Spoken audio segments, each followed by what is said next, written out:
Hello students, today we are going to do chapter number 4 and page number 48 in your textbook. So open your maths textbook chapter number 4 and page number 48 and let's read what is given. See over here, on 15th May 2006 Chandran went to a shop to buy butter. मतलब कि 15 मई 2006 को ये चंद्रन था ना, वो एक shop पे क्या लेने के लिए गया? बटर लेने के लिए गया. He check the packet to see if this butter was safe to eat. फिर उसने क्या किया? पैकेट चेक किया. राइट, हम जब भी कोई एडिबल थिंग्स लेने के लिए जाते हैं, मतलब कि कोई खाने की थिंग्स लेने के लिए जाते हैं, तो क्या करते हैं? उसकी पैकिंग डेट्स चेक करते हैं. राइट, डेट आपको पता है ना कि डेट एक्सपायर हो जाती है, मतलब कि कोई थिंग्स ऐसी होती है जिसको उस डेट एक्सपायर्ड डेट के बाद हमें यूज नहीं करनी चाहिए. राइट, तो आप कोई भी थिंग्स लेने के लिए जाओ तो एक्सपायरी डेट जरूर देख लेना और उसकी मैन्युफैक्चरिंग डेट भी देख लेना कि कब ये बनी है और वो एक्सपायर कितने मंथ के बाद या कितने ईयर के बाद होने वाली है. राइट, तो यहाँ पे ऐसा लिखा है, देखिए, it was written on the packet best before 180 days from the date of packing. मतलब कि ये अच्छी रहने वाली है 180 डेज तक. बट जो पैकिंग डेट है ना, उससे आई बात समझ में? तो वो लेने तो मई मंथ में गया, बट वो बटर पे डेट कौन सी थी पैकिंग की, पता है? Then he check the date of packing, तो जनवरी मंथ था, 15 जनवरी 2006. तो बटर के ऊपर पैकेट में 15 जनवरी लिखा था. राइट, और ये भाई जो है वो मई मंथ में गए. तो आपको पता है कि 180 डेज कब होते हैं? अब हमें सारे मंथ का अगर हम करने बैठेंगे तो क्या होगा? पहले जनवरी मंथ का ऐड करते हैं, फिर फरवरी मंथ का ऐड करते हैं, फिर मार्च का, ऐसे ऐसे ऐड करके भी कर सकते हैं. लेकिन फिर क्या करना पड़ेगा कि आपको बार बार एडिशन भी तो करना पड़ेगा कि 180 हुआ.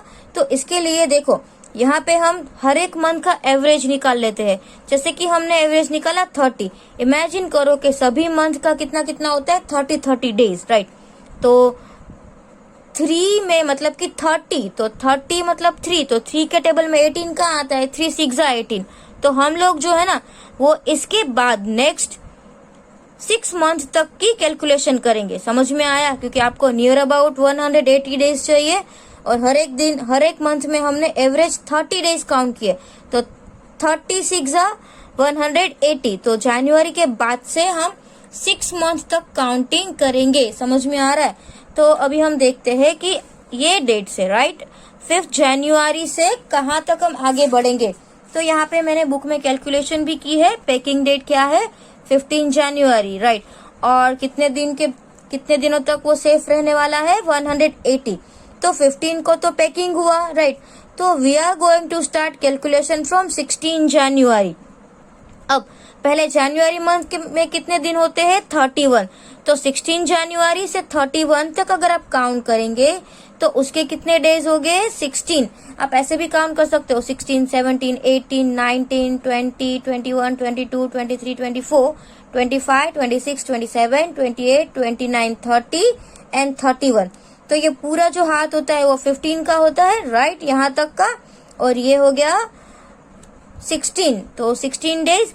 फिर 31 जनवरी के बाद तो 1 फरवरी आ गई. तो 1 फरवरी 2006 है, तो वो लीप ईयर नहीं होगा. राइट, तो उसमें 28 डेज होते हैं. तो 1 डेट से 28 डेट तक तो 28 ही रहेंगे. राइट, अभी थर्ड मंथ का टर्न आया. अब आएगा मार्च मंथ. तो मार्च मंथ में भी 31 डेट तक होता है.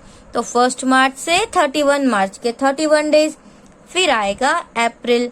अब अप्रैल जो है, अप्रैल में क्या है? देखिए कि अप्रैल मंथ में भी ऐसा ही है. अप्रैल मंथ में भी 1 से लेके 30 तक, तो उसके भी 30 डेज हो गए. Now March after April after May. So 1st May to 31st May.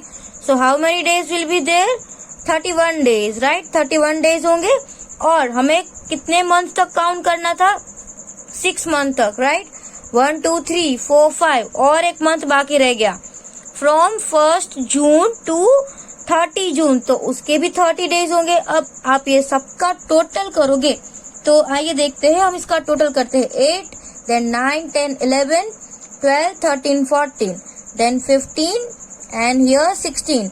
So 6 and carry over 1. Now 1, 2, 3, 4, 5, 6, 7, 8, 9, 10, 10 and 3 13, 13 and 3 16. तो टोटल कितने डेज हुए? 166। मतलब कि आप जनवरी के 15 डेज को ऐड करके उसके आगे के अगर हम 6 मंथ तक करेंगे तो 166 डेज आएंगे। मतलब कि 6 मंथ के बाद भी, मतलब जून मंथ में भी वो 180 डेज तो पूरे नहीं होते। तो उसके बाद हम 180 में से अगर 66 लेस करें तो जुलाई मंथ में, जून के बाद कौन सा मंथ आता है? जुलाई। तो जुलाई के 14 डेज तक हम ये जो बटर का पैकेट है वो यूज कर सकते हैं। आई बात समझ में? तो कौन सा मंथ में ये एक्सपायर होगा? जुलाई मंथ में, राइट। कौन से मंथ में आएगा? जुलाई मंथ में। ये समझ में आया आपको? तो यहाँ पे आपको समझ में आया कि which month will it be 180 days after 15 जनवरी। 15 जनवरी के बाद 180 डेज के आफ्टर कौन सा मंथ होगा? जुलाई मंथ। और फर्स्ट ब्लैंक थी वो, in which month was butter packed? Butter कौन से मंथ में पैक्ड हुआ था? In the first month, and first month is January, right. So butter is packed on January and after 180 days, तो मतलब कि 6 मंथ, ये अगर हम फर्स्ट है तो वो काउंट नहीं कर रहे, तो second, third, fourth, 5th, 6th, 7th, right. तो तभी भी आप जुलाई यूज कर सकते हो। यहाँ पे डेट नहीं है, डेट पर्टिकुलर डेट हमको फाइंड करने के लिए नहीं बोला है, मंथ ही बोला है। तो आप ऐसे भी 6 ऐड करके भी कर सकते हो। Understand? Now can Chandran eat it on 15th May 2006? क्या वो 15th May 2006 में क्या ईट कर सकता है? यस, क्योंकि मई के बाद जून और जुलाई में एक्सपायर होने वाली है, तो ऑब्वियसली वो मई मंथ में यूज कर सकता है। Now see the next one. Have you seen, do you ever check the date of packing of things you buy? क्या आपने कोई भी थिंग्स ली है उसकी डेट ऑफ पैकिंग देखी है कि वो कौन सी डेट पे पैक्ड हुआ है? Have you seen medicine which have the expiry date written on them? क्या आपने मेडिसिन के ऊपर भी एक्सपायरी डेट लिखी हुई होती है, वो देखी है? It tells you after which date it is unsafe to take the medicine. और वो जो एक्सपायरी डेट होती है ना, वो आपको बताती है कि इस डेट के बाद आपको नहीं लेना चाहिए, क्योंकि वो आपके लिए सेफ नहीं होगी। अंडरस्टैंड? तो ये आंसर है यस, क्योंकि यहाँ पे ऐसा है ना, have you seen medicine? Yes, expiry date वाली मेडिसिन हमने देखी हुई है, तो वो आपको अगर डेट देख के ही लेनी चाहिए। एक्सपायर हो गई है तो आपको वो यूज नहीं करनी चाहिए। Understand? Now next, what is next? Which are the other things that come with expiry date? और कौन कौन सी थिंग्स होती है जो एक्सपायरी डेट के साथ आती है? जैसे कोई ऑयल है, कोई स्वीट्स होती है, चॉकलेट्स होती है, मेडिसिन है, और ये घी है, बटर है, फिर ड्रिंक्स है। वो सब क्या आता है जिसमें एक्सपायरी डेट होती ही है, राइट? यहाँ पे और दिया है, see on a cup syrup it was written, और ये इसका शॉर्ट फॉर्म है MFG डेट, राइट? तो कप सिरप का मैन्युफैक्चर कब हुआ था? 7th 3, मतलब कि 7 डेट और मार्च मंथ, 7th मार्च को मैन्युफैक्चर हुआ था। And this shows it was made in July, जैसे मैंने बोला जुलाई 2003। ये जो है ना वो मंथ शो कर रहा है, और ये जो है वो ईयर शो कर रहा है। अंडरस्टैंड? तो 7 माने जुलाई एंड 2003। एंड EXP जो है वो एक्सपायरी का शॉर्ट फॉर्म है, एक्सपायरी डेट। तो ये भी सेम जुलाई मंथ 2005 में, इसमें ईयर चेंज हो रहा है, देखिए, राइट? 2003 जुलाई में वो प्रोड्यूस्ड हुई, और 7th 2005 को वो एक्सपायर होने वाली है, ये जो कप सिरप है वो। So this shows the month and year till when it is safe to take. अब ये है वो मंथ शो कर रहा है। Understand? So when it safe to take us. Now see here, What month and year is written as 7/5? अच्छा ये 7/5 है तो इसमें कौन सा मंथ है एंड ईयर है? जुलाई 2005. Yes, अंडरस्टैंड, क्योंकि ये जुलाई 7 मंथ जुलाई मंथ होता है तो ये जुलाई 2005 है. And would it be safe to take the cough syrup on September? क्या वो सितंबर में सेफ है? 2005 में सितंबर में नहीं है, क्योंकि जुलाई देन अगस्त एंड सितंबर तो 9 मंथ हो जाएगा. ये तो 7th मंथ में ही एक्सपायर हो रही है, तो ये जो है वो सितंबर मंथ में वो सेफ नहीं है. अंडरस्टैंड? तो आप कोई भी ऐसी थिंग्स लो जो खाने की हो या कोई मेडिसिन हो, उसमें आपको एक्सपायरी डेट देख के ही लेनी चाहिए. Understand? Now let's see the next page. Now see, Tuntun missed the train. यहाँ पे एक आंटी है ना, उसका नाम क्या है? टुनटुन आंटी. और वो है ना अपनी ट्रेन को मिस कर दिया. राइट? तो देखो, टुनटुन स्कूल हैड क्लोज. यहाँ पे जो टुनटुन है वो किसका नाम है पता है? ये लड़के का नाम है. देखो, Tuntun school had closed her summer holidays. He went to his grandma's place. अब ये जो टुनटुन है उसको हॉलीडेज है, वो अपने ग्रैंडमा के घर पे जाना चाहता है. He met a lot of his cousins there. वहां पे वो किसको मिलेगा? अपने कजिन्स को. He was enjoying himself and didn't want to go back home. और उसके हॉलीडेज तो अभी खत्म हो गए और वो घर पे जाना ही नहीं चाहता है. उसने वहां पे बहुत मजे किए. So aunty saying, Tuntun pack your bag. Tuntun अपने बैग्स पैक करो. The train leave at 5:30 in evening. Train है ना वो 5:30 को इवनिंग में जाने वाली है. तो ये बोल रहा है, oh no we are going back so soon. I wish we miss our train. ये बोल रहा है कि ये तो हम बहुत जल्दी जा रहे हैं, मुझे ऐसा लगता है कि शायद हम ट्रेन मिस करें तो बहुत ही अच्छा होगा. तो ये जो टुनटुन है and his parents reach the station at 5:15. ये लोग कब पहुंचे स्टेशन पे? 5:15 को पहुंचे. But guess what, they had actually miss the train. और क्या हुआ पता है? एक्चुअली ट्रेन मिस हो गई. ये क्यों, ऐसा क्यों हुआ? यहाँ पे लिखा हुआ है, देखो, hurray that means I am not going back today. और इसको तो बहुत, टुनटुन को तो बहुत मजा आ गया. ये तो बहुत खुश हो गया और बोला कि आज तो हम घर पे नहीं जा रहे. अब क्या आप गेस कर सकते हो कि ट्रेन क्यों मिस हुई है? ये जो आंटी है उसने तो ऐसा बोला था कि 5:30 इवनिंग को जा रही है. ये लोग तो 5:15 तक पहुंच गए, फिर भी ट्रेन मिस हो गई. ऐसा कैसे हो सकता है? Let's read more. आगे पढ़ते हैं. इसमें क्या लिखा है? See, actually the train had left at 5:30 in the morning. But actually तो ट्रेन 5:30 बजे मॉर्निंग में ही चली गई थी. Tuntun's parents were upset. उसके पेरेंट्स तो अपसेट हो गए. They asked the station master. उन लोगों ने स्टेशन मास्टर को पूछा. क्या पूछा? Our ticket says 5:30. उसके फादर बोल रहे हैं कि हमारी टिकट में तो 5:30 लिखा है. But sir this means 5:30 in the morning. मतलब इसका मतलब है कि 5:30 in the morning. See, the railways will write 7:30 for 5:30 in the evening. Railway में क्या होता है, अगर शाम को 5 बजे आपको जाना है तो 17 लिखेंगे. Understand? And his father is saying, oh yes, how could I forgot that. उसके फादर बोले, ओ मैं तो भूल गया. अब ऐसा क्यों हुआ पता है? Because they use a 24 hour clock time. जैसे हमारी क्लॉक जो हम घर पे जनरली यूज करते हैं उसमें 12 आवर होता है, बट पूरे दिन में वो 2 बार घूमती है. अंडरस्टैंड? उसका मतलब कि जब इवनिंग होती है तो उसमें टाइम जब 1 o'clock राइट 12 बजते हैं, उसके बाद जब दोपहर को 1 बजता है तो वो 12 नहीं होता है, दैट इज कॉल्ड 13. फिर जब 2 बजते हैं तो 14. वैसे रात को जब 12 बजते हैं तो कितने होते हैं? 24. अंडरस्टैंड? तो तब 24 आवर्स पूरी होती है. और जब रात को 1 बजता है ना, वहां से पूरा नेक्स्ट डे स्टार्ट होता है. आपने देखा होगा मोबाइल्स में भी आप 24 आवर क्लॉक टाइम सेट करो और फिर देखो और टाइम आप अच्छे से सीखो. अंडरस्टैंड?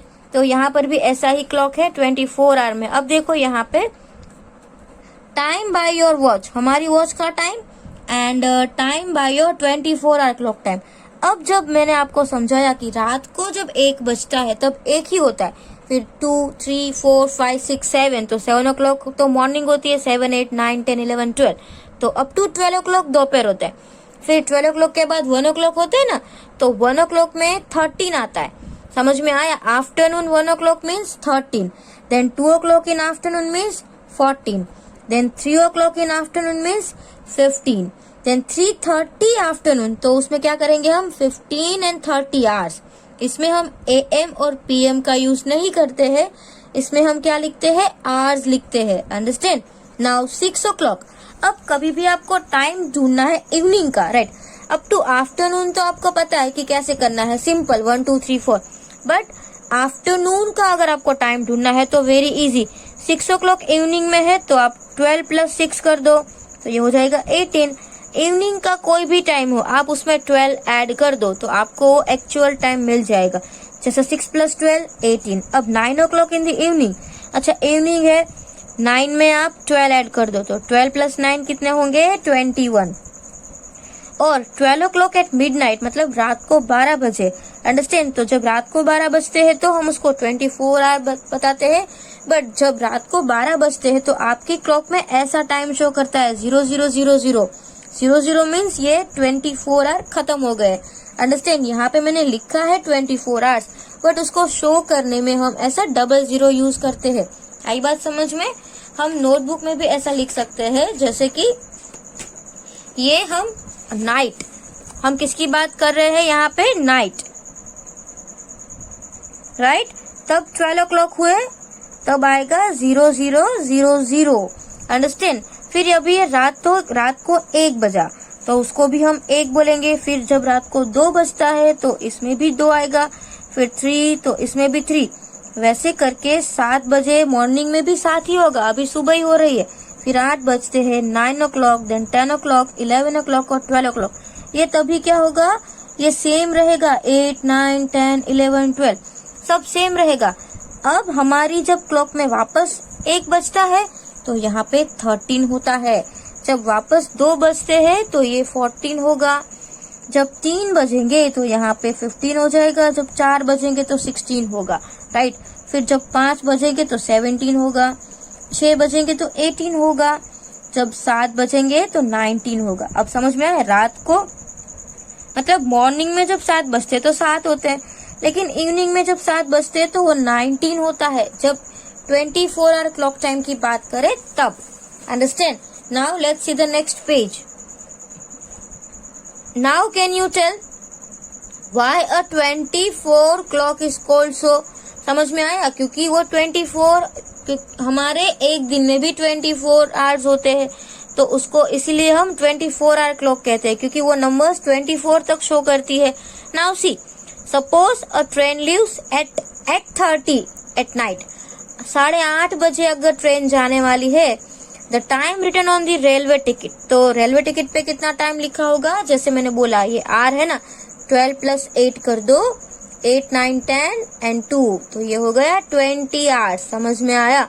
तो 20.20 और ये अब डबल डॉट करोगे तो ये आर है और ये मिनट्स है। अंडरस्टैंड? और एक और बात, जब भी आप 12 आवर क्लॉक टाइम की बात कर रहे हो तो जब 5:30 बजे मॉर्निंग होता है तब हम उसको क्या बोलते हैं, AM, और 5:30 बजे इवनिंग होता है तब इसको क्या बोलेंगे, PM। जैसे हमने यहाँ पे अभी कैलकुलेशन की ना सभी डेज की, तो यहाँ पे आप देखिए जब रात को 1 बजता है तो हम उसको AM बोलते हैं, ये भी होगा AM, ये भी AM। तो यहाँ तक जब बजता है ना तब हम उसको क्या बोलते हैं, AM। इसको हम AM नहीं बोलेंगे, इसको हम बोलेंगे आफ्टरनून। अंडरस्टैंड? जब 12 बजते हैं तो हम 12 o'clock को क्या बोलते हैं, आफ्टरनून, और इसके बाद वापस 1 बजता है तो हम इसको क्या बोलेंगे, PM, राइट? ये भी होगा PM। फिर 8 9 9 10 11 o'clock तक हम सबको क्या बोलेंगे, PM। बट जब 12 होता है तो ये ना तो AM होगा ना तो PM होगा, इसको हम क्या बोलते हैं, मिडनाइट। अंडरस्टैंड? तो ये आपको खास ध्यान रखना है। 12 o'clock रात को मिडनाइट बोलेंगे, 12 o'clock दोपहर को हम आफ्टरनून बोलेंगे, और रात से लेके मतलब सुबह के 11 बजे तक कोई भी टाइम आप शो करोगे तो AM लिखोगे, और 12 बजे तक से आप अगर कोई भी टाइम शो करते हैं तो PM लिखना है। ये किस में लिखना है, 12 आवर क्लॉक टाइम में, और 24 आवर क्लॉक टाइम में तो कंटिन्यूअसली आपको 24 तक आगे ही बढ़ते रहना है। अंडरस्टैंड। तो आई बात समझ में। अब यहाँ पे देखो, what about 12:30 in the afternoon. What about 12:30 in the afternoon. अगर दोपहर को 12:30 बजे तो क्या करेंगे, that is 12:30 PM। Understand. After 12 o'clock at noon we use PM till midnight. रात को 12 बजे तक हम क्या यूज करेंगे, PM। अंडरस्टैंड। तो ये समझ में आ गया आपको। Now see here, you must have noted the time of sunrise and sunset. आप लोगों ने सनराइज और सनसेट का टाइम तो नोटिस किया ही होगा। तो सनराइज का टाइम होता है मतलब सुबह में, सनराइज कब होता है, मॉर्निंग में। तो इसको हम 6:45 बजे, तो मैंने यहाँ पे लिखा है 6:45, बट मॉर्निंग है तो क्या लिखेंगे, AM। और सनसेट कब होता है, इवनिंग में, शाम को, राइट। तो इसमें शायद 6:15 6:30 बजे, तो मैंने यहाँ पे टाइम क्या लिखा है, 6:21। तो ये क्या AM होगा, नहीं ये AM थोड़ी होगा, ये तो इवनिंग है। तो हम यहाँ पे क्या लिखेंगे, PM। अंडरस्टैंड, समझ में आया। Now see this, where have you seen 24-hour clock time. ये आपने कहाँ पे 24-hour क्लॉक टाइम देखी है। तो ऐसी जो क्लॉक होती है वो एयरपोर्ट की टिकट्स, मतलब कि आपकी फ्लाइट की टिकट्स होती है, तो वहां पर भी आप ऐसा टाइम टेबल देखा होगा। तो एयरपोर्ट के टाइम टेबल पे होता है, रेलवे के टाइम टेबल में होता है, और बस के टाइम टेबल में भी ये यूज किया जाता है। Understand, 24-hour clock time. तो here we have completed the chapter in your text book. आपकी टेक्स्ट बुक में हमने एक चैप्टर कंप्लीट कर लिया है। एंड इन लिथो also I will send PDF। मैं लिथो का भी आपको PDF भेजूंगी। ऑलमोस्ट हमने सब कर लिया है, राइट। अभी जो लिथो में सेम टेक्स्ट बुक की तरह ही है। तो आपको क्या करना है, मैं सेंड करूंगी आपको, उसमें से आंसर फिल करने हैं। और वन टाइम नोटबुक में मैं आपको जो भी ये दूं वो नोटबुक में आप लिखेंगे, और जो टेक्स्ट बुक में हमने वीडियो में सॉल्व किया वो टेक्स्ट बुक में लिखेंगे, और जो PDF लिथो का होगा वो आप लिथो में फिनिश करोगे। आई बात समझ में। Thank you.